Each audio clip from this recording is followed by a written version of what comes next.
మీ స్నేహితుడి దగ్గర నుంచి ఫోన్ వచ్చిందండి. Sorry, excuse me.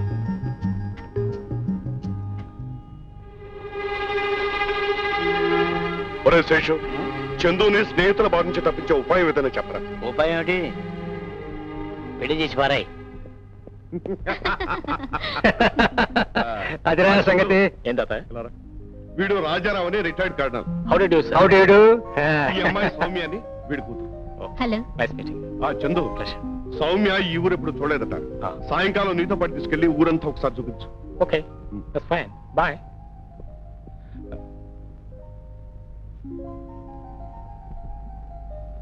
ఏమా, హౌ ఇస్ ది బాయ్?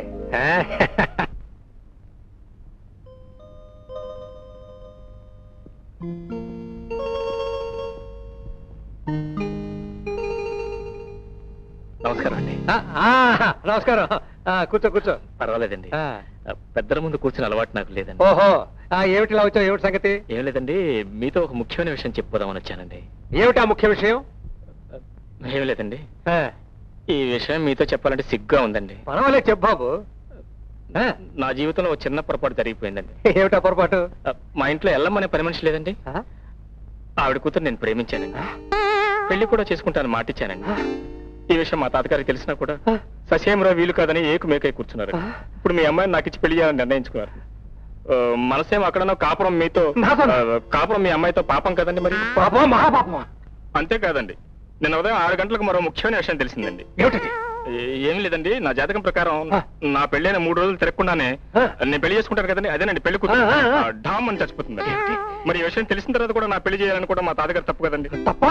అంతే కదండి, మీలాంటి స్నేహితులు కూతురు చేయాలని కూడా మరీ ద్రోహం కదండి. చాలా ద్రోహం. మీకు 4 కూతురు ఉంటే పర్వాలేదండి, ఉన్నది ఒకే కూతురు కదండి. ఆ కూతురుతో చెప్తే మీరు ఎలా పడతారు చెప్పండి.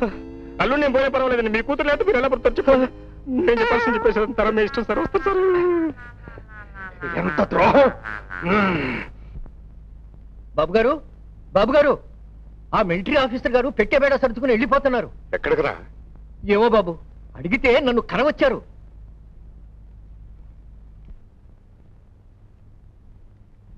రాజారావు, ఏమిట్రా? ఎక్కడికి రా ప్రయాణం? గేట్లోకి. స్నేహితుడిని నమ్మి వస్తే ఇంత అన్యాయం చేస్తావా? నేనేం చేశాను రా? ఇంకా ఏం చేయాలరా? నీ మనవడి ప్రేమ కలాపం, వాడి జాతకం దాచి నా కూతురికి అన్యాయం చేస్తావా? నీ మనవడే స్వయంగా చెప్పాడు కాబట్టి సరిపోయిందిరా, లేకపోతే నా గతి ఏమయ్యేది?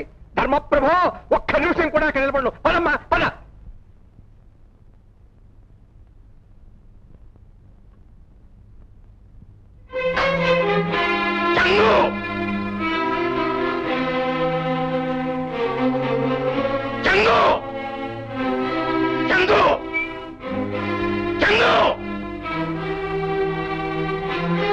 రాత్రి బయటికి వెళ్ళిన చిన్నబాబు ఇంకా ఇంటికి రాలేదండి. రాలేదా?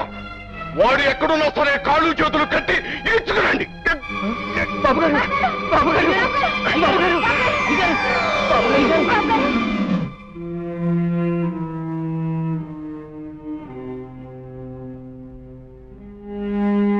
వాడి తాడేమైనా తెలిసిందా? నువ్వు ఇలాగే ఆవేశపడితే మళ్ళీ ఎప్పుడు హార్ట్ అటాక్ వస్తుంది. మాకెవ్వరికీ చెప్పకుండా సెలవు తీసుకుంటాం. చస్తే పీడ వదిలిపోతుందిరా. ఇంతకీ నువ్వు అనేది ఏమిట్రా? చందుకు పెళ్లి చేయాలంటావు అంతేనా? అయితే ఓ చిన్న చిట్కా, ఈ వేళ నుంచి నువ్వు నిరాహార దీక్ష ప్రారంభించాలి. ఏడ్చినట్టుగా ఉంది నీ సలహా. వాడి పెళ్లి మాట ఏమో గాని నా చావు మాత్రం ఖాయమే. అబ్బా, నా మాట శాంతం వినరా తండ్రి. నిరాహార దీక్ష అంటే వట్టే నాటకం. చందు చూడకుండా నీ ఆహార వ్యవహారాలు అన్ని నువ్వు కాని చేస్తూ ఉండు. ఇదిగో సాయన్న, నీకో మంచి చిట్కా చెప్తాను. ఇలా ఇలా ఇలా.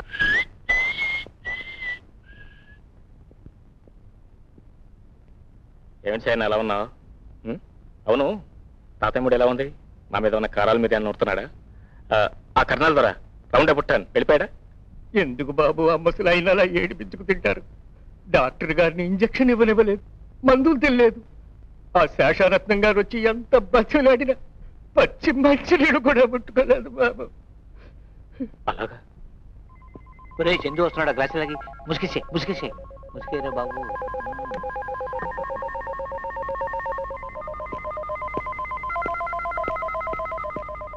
ఒరే చందు, నువ్వు వెళ్ళారా?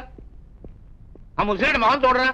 మందు లేదు, తిండి లేదు, నీళ్లు లేవు, ఆఖరికి ఆర్లిక్స్ కూడా లేదురా. నిన్నంత గాఢంగా ప్రేమిస్తున్నందుకు ఇదిరా ప్రతిఫలం. ప్రేమిస్తే మెడ గుర్తాడు బిగించుకుంటారా? ఏ పెళ్ళంటే నీ గుర్తాడుగా కనబడుతుందా? నాకు అలా కనిపిస్తుంది.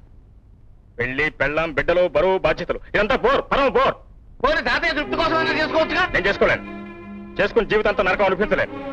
అంకుల్, 1 10 చెప్తున్నాను. నాకు పెళ్ళంటే ఇష్టం ఉండదు. నేను చేసుకోనంతే.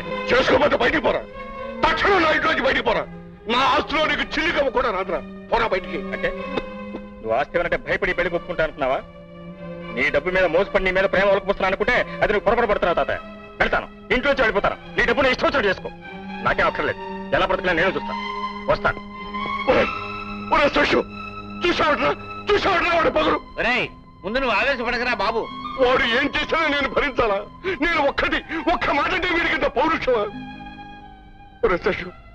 వాడు నిజంగానే వెళ్ళిపోతున్నాడే కూడా. వాడు వెళ్ళినా మళ్ళీ తిరిగి వస్తాడు రా నాయన. వాడు రాడురా, నీకు తెలీదు. వాడు జగమంటురా. నీ డబ్బు వీడికి అవసరం లేకపోయినా వాడు స్నేహితుడికి అవసరం రా. వాళ్ళే వీడు మళ్ళీ వెనక పంపిస్తారా? ఎంత పనిచేసావురా? మీ తాతయ్యతో తెగతంపులు చేసుకుని వచ్చేసావా? అయితే ఇప్పుడు మన గతి ఏంటి సోదరా? మీ తాతయ్య తిట్టినా డబ్బు ఇస్తాడు. మరి మా నాన్న పిసినారి కాళ్ళు పట్టుకున్నా నా 50 పైసలు ఇప్పుడు. మీ తాతయ్య డబ్బు ఇవ్వకపోతే ఇప్పుడు రూమ్ అద్దె కట్టడం ఎలా? అసలు కాఫీ టిఫిన్ ఎలాగా? నాకు అసలు ఆకలి ఎక్కువ. క్లబ్బులు, సినిమాలు ఎలాగా? అవి లేకుండా నేను ఉండలేను. నువ్వు చేసిన పని ఏం బాగలేదు గురు. అందుకని ఆయన ఇంట్లో చెడిపోంటే నోరు మూసి కూర్చోమంటారా? నాకు పౌరుషం అభిమానం ఉన్నాయి. ఒక పని చేద్దాం. ఏమిటది? ఆస్తి కోసం కోర్టులో చందు చేత దావ పడేద్దాం. దావా వేయిస్తాం. దావా తేలేసరికి మీ తల్లు ముగ్గు బట్టలు అయిపోతాయి. నాకు బట్టతలు వచ్చేస్తుంది. ఈ కేసు తేలేసరికి సగం ఆస్తి ప్లేట్ రేపు ఉంచేస్తా. అదే మా నాన్న శరత్నం, బిఎల్ అడ్వకేట్. అడ్వకేట్ కొడుకుగా చిన్న లిటికెంట్ పాయింట్ ఇస్తున్నాను.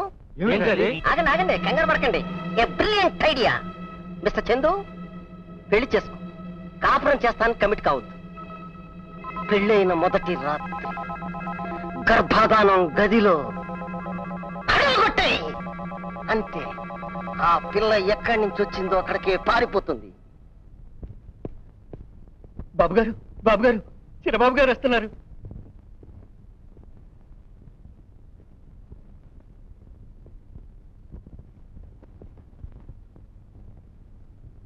తాతయ్య, నీ ఇష్ట ప్రకారమే పెళ్లి చేసుకోవడానికి ఒప్పుకుంటున్నాను.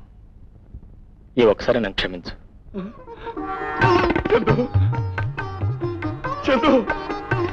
అవును తాతయ్య, నీ ఇష్టం వచ్చిన అమ్మాయిని పెళ్లి చేసుకుంటాను.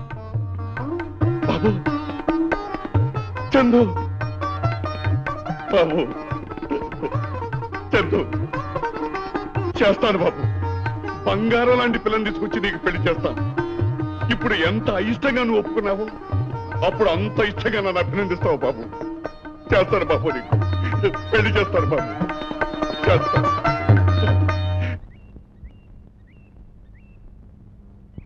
నమస్కారం బాబు గారు. నమస్కారం అండి. నమస్కారం. రామ్మ, హాస్పిటల్ గది ఖాళీ చేసి వచ్చాం బాబు గారు. మంచి పని చేశారు. ట్రైన్ టికెట్స్ దొరికాయండి. ట్రైన్ టికెట్స్కి ఏముంది కానీ, బాబు రవి ఆ పెట్టి తీసుకో, లోపలికి వెళ్ళి. అలాగే. కూర్చోమ్మా, కూర్చో. చూడమ్మా గిరిజ, నీతో ఒక ముఖ్యమైన విషయం మాట్లాడాలి. ఏమిటి బాబు గారు? నీతో మనసు విప్పి మాట్లాడతాను. నువ్వేమీ అనుకోవు కదా? మీకెందుకంత అనుమానం? ఈ లోకంలో నీకు ప్రాణం కంటే ప్రియమైన వ్యక్తి నీ తమ్ముడు, అవునా? అవును బాబు గారు. రవికి జబ్బు నయమైంది. ఇక చదువు సంగతి చూడాలి, అవునా? అవును బాబు గారు. అతను చదువుకుని జీవితంలో సెటిల్ అయ్యే వరకు అతని బాధ్యతంతా నేను స్వీకరిస్తాను. అవునమ్మా, ఈ రోజు నుంచి రవి బాధ్యతంతా నాది. అతన్ని మంచి స్కూల్లో చేర్పిస్తాను. ఇంజనీర్ గాని డాక్టర్ గాని ఏది చదువుతానంటే అది చదివిస్తాను. బాబు గారు. వద్దమ్మా, కూర్చో, కూర్చో. నువ్వు నాకు చెప్పవలసింది కృతజ్ఞత కాదమ్మా, నాకు సాయం చేయాలి. నేనా? మీకు సాయమా? అవునమ్మా, నేను రవి బాధ్యత స్వీకరించినట్టే నువ్వు చందు బాధ్యత స్వీకరించాలమ్మా. నేనా? నేనేం చేయగలను బాబు గారు? చందుని పెళ్లి చేసుకో.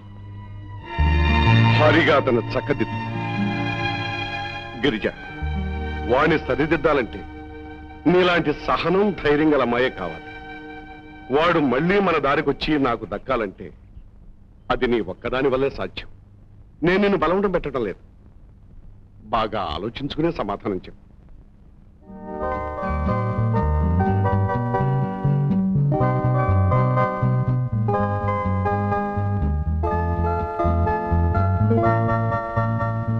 అక్క రవి, అక్క రవి,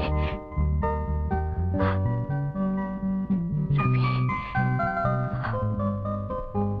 అక్క ఇంజనీరింగ్ పాస్ అయ్యాను. నువ్వు కన్న కలలు ఫలించాయక్క. నీ రుణం జన్మ జన్మలకి తీర్చుకోలేనక్క. నాది ఉంది రవి. అంతా రాజగోపాలరావు తాతయ్య గారి వల్లే నువ్వు ఈ రోజు ఇంజనీర్ అయ్యావు. అంతే కదక్క, నీ పట్టుదల, ఆయన సహాయంతో ఇంతటి వాడిని కాగలిగాను. మీ మేలు ఎప్పటికీ మరవలేనక్క. రవి, అక్క రవి. అక్క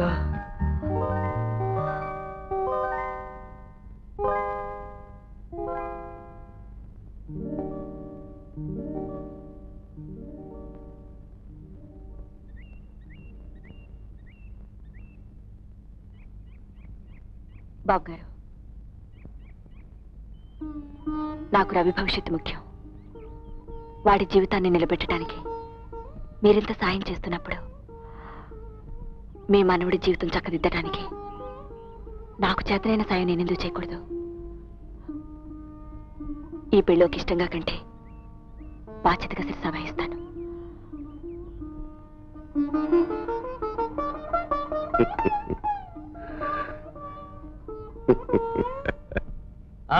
hello uncle, good morning. Good morning. Heartily congratulations my dear boy. Thank you please. తాతయ్య ఫోన్ లో అంతా చెప్పాడు. ఎప్పటికైనా అతనికి మనశ్శాంతి కలిగించినందుకు చాలా సంతోషంగా ఉందో. ఇంతకీ పెళ్లి కూతురు ఎవరు? ఆ విషయం కూడా మా తాతగారిని అడగండి. అదేమిటి, నీకు తెలీదా? నాకు తెలియాల్సిన అవసరం ఏం లేదు. మా తాతగారు ఆవు మెడలో తాళి కట్టమన్నా నేను కట్టాను, రెడీగా ఉన్నాను. ఇదేమిటో నాకు కూడా ఈ సస్పెన్స్.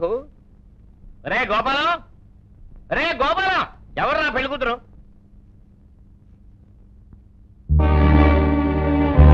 ఈ అమ్మాయారా?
నేను బెంగళూరు వెళ్తున్నా.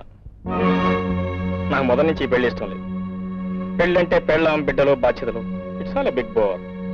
ఏదో మా తాతయ్య పోరుపడలాగా నేను ఈ పెళ్లి చేసుకున్నాను అంతే కదా. ఫర్ యువర్ కైండ్ ఇన్ఫర్మేషన్, నాకు పరాయి వస్తువులు తాకే అలవాట్లేదు. అందుకే నేను నీతో ఎలాంటి సంబంధం కూడా పెట్టుకోలేదు. నువ్వు కావాలంటే నేను డైవర్స్ ఇవ్వడానికి కూడా రెడీగా ఉన్నాను. దీని గురించి నువ్వు నా మీద మా తాతయ్యకి ఎలాంటి కంప్లైంట్ ఇచ్చినా నాకేం భయం లేదు. Okay, bye.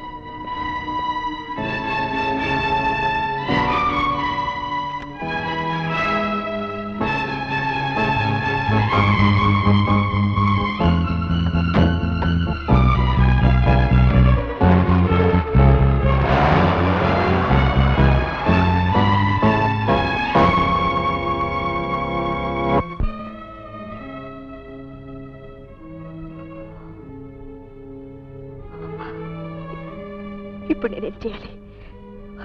ఈ అవమానాన్ని ఎలా భరించాలి? ఈ మేడ మించి దూకేసి మొదటి రాత్రి భార్య ఆత్మహత్య చేసుకుందని లోకం అంతా తిట్టేటట్టుగా అతని జీవితాన్ని రట్టు చేయాలా? లేకపోతే ఎవరికి తెలియకుండా రవిని తీసుకుని గుట్టిగా వెళ్ళిపోవాలా? ఇప్పుడేం చేయాలి?